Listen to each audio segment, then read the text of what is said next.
Have you ever sat at your desk, staring at the clock, and just wished it would all stop? The deadlines, the meetings, the endless emails. What if one day it did? What if overnight, the entire concept of work just vanished? It sounds like a dream, right? A global, permanent vacation. No more Monday morning dread, no more rush hour traffic. But what would we actually do with all that time? What would a world without work truly look like? Would it be a utopia, or would we find ourselves in a new kind of nightmare? Today, let's explore this massive what if.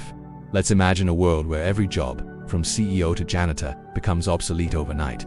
Imagine waking up one morning, the alarm doesn't go off, there's no frantic rush to get ready, no commute to complain about, you check your phone, and the news is everywhere. A breakthrough in artificial intelligence and automation has happened.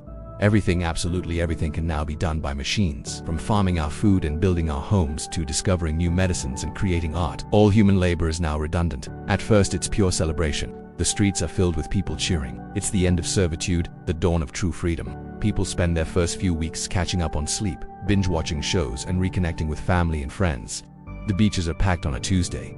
Parks are full of laughter. It feels like the whole world has won the lottery. With automated systems managing resource allocation, basic needs like food, housing, and healthcare are provided for everyone. The era of scarcity is over. We've finally made it. But after a few months, a strange feeling starts to creep in, a quiet restlessness. The novelty of endless leisure begins to fade. That hobby you were so excited to start, you've either mastered it or gotten bored. The list of movies to watch is now empty. A sense of aimlessness begins to settle over society. For centuries, our lives were structured around work. It gave us a routine, a purpose, a way to measure our days and our worth. It was how we introduced ourselves. I'm a teacher, I'm an engineer, I'm a chef. Now, when someone asks, what do you do? The answer is a universal and slightly hollow, nothing. We start to see people trying to find new ways to create meaning. Massive community projects spring up. Groups of people collaborate to build elaborate public gardens, not because they have to, but because they want to. Others dedicate themselves to physical challenges, climbing mountains, running ultramarathons, pushing the limits of the human body just to feel a sense of accomplishment. Education sees a huge resurgence. People flock to learn for the sake of learning, not for a career. They study philosophy, ancient history, astrophysics, and music theory, simply out of pure curiosity. The pursuit of knowledge becomes one of humanity's primary drivers. Art and creativity explode in ways we never imagined. With no need to worry about commercial appeal, artists create purely for self-expression. Music becomes more experimental, films become more personal, and new forms of interactive digital art emerge that blur the lines between creator and audience. Every neighborhood has its own theater troupe, its own orchestra, its own gallery. Our world becomes incredibly vibrant and culturally rich. We are no longer just consumers of culture. We are all its creators, but there's a darker side to this new world. For many, the loss of work is a loss of identity. Depression and anxiety rates begin to climb. The feeling of being useless is a heavy burden to bear, even in a world of plenty. Without the structure of a job, some people fall into a state of listless apathy. They spend their days in virtual reality worlds, seeking escape rather than engagement. Old social hierarchies based on wealth and career disappear, but new ones emerge. Status is no longer measured by your job title or your bank account, but by your knowledge, your creativity, or your influence in community projects.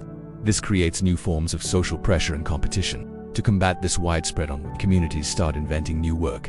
These aren't jobs for survival, but roles created for purpose. People volunteer to become story keepers, tasked with preserving local histories. Others become community connectors, organizing social events to combat loneliness. Teams form to tackle complex ethical questions, like the rights of the A's that now run the world or the long-term goals of humanity. These roles are voluntary, but they provide the structure and sense of contribution that so many people crave. It seems we have an innate need to be needed, to solve problems, and to work together towards a common goal. As generations pass, a new kind of human emerges. These individuals have never known a world with mandatory work. For them, life is a canvas for exploration, learning, and creation. Their sense of self isn't tied to a profession but to their passions, their relationships, and their contributions to the human story.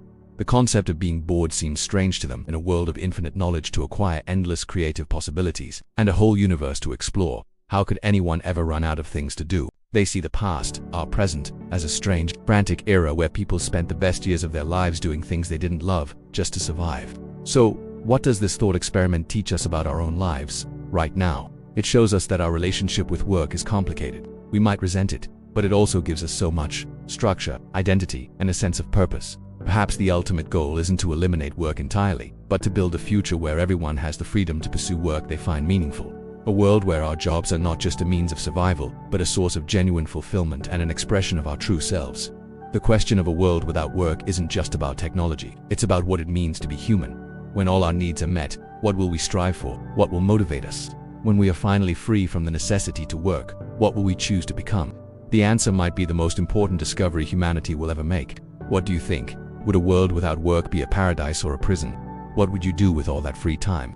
Let me know your thoughts in the comments below. Thanks for watching, and if you enjoyed this journey into the future, don't forget to like and subscribe for more explorations of the big questions. See you next time.